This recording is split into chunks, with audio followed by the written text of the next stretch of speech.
कल्पना कीजिए एक इंसान बंद कमरे में पड़ा है। उसकी आखिरी सांसें चल रही हैं।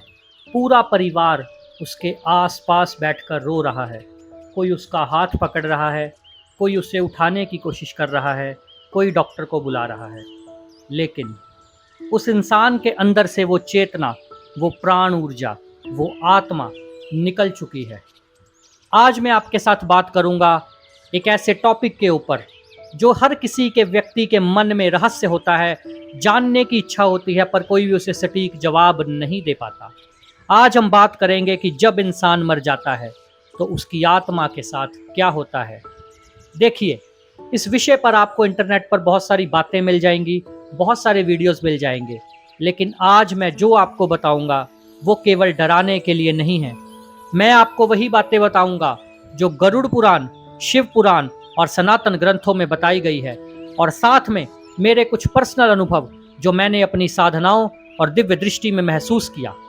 अब आप मानो या ना मानो, ये आपका अधिकार है, लेकिन एक बात याद रखिए, अगर ये वीडियो आपके पास पहुंची है तो शायद भगवान आपको चेतावनी देना चाहते हैं। शायद समय अभी है अपने कर्मों को सुधारने का।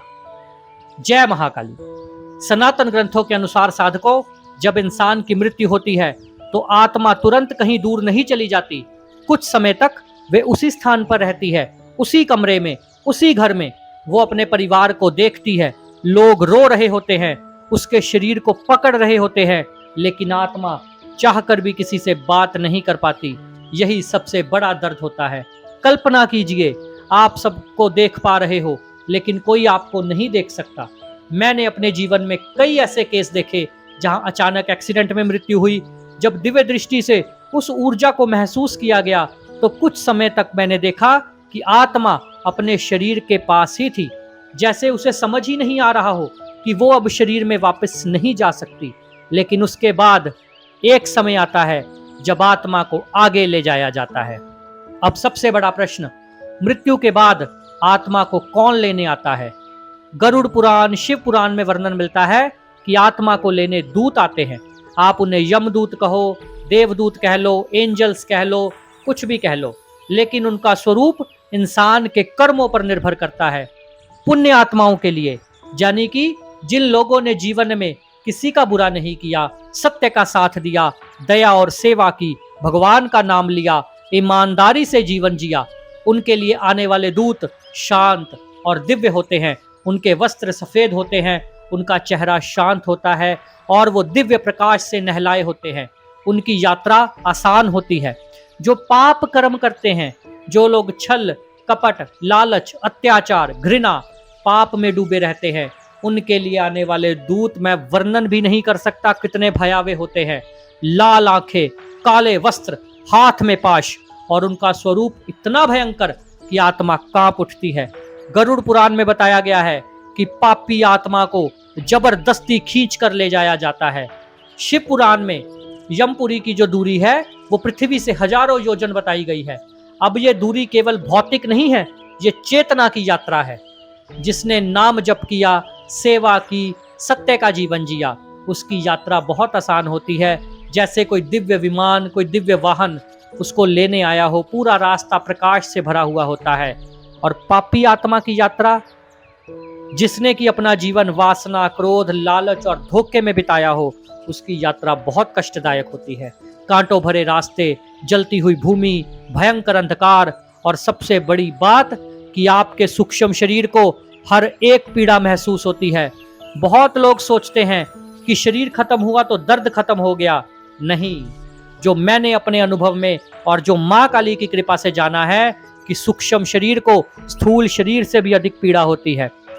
आज लोग सोचते हैं मंदिर चले गए, दान कर दिया, 2 मंत्र बोल लिए तो सब ठीक हो जाएगा, लेकिन ऐसा नहीं है।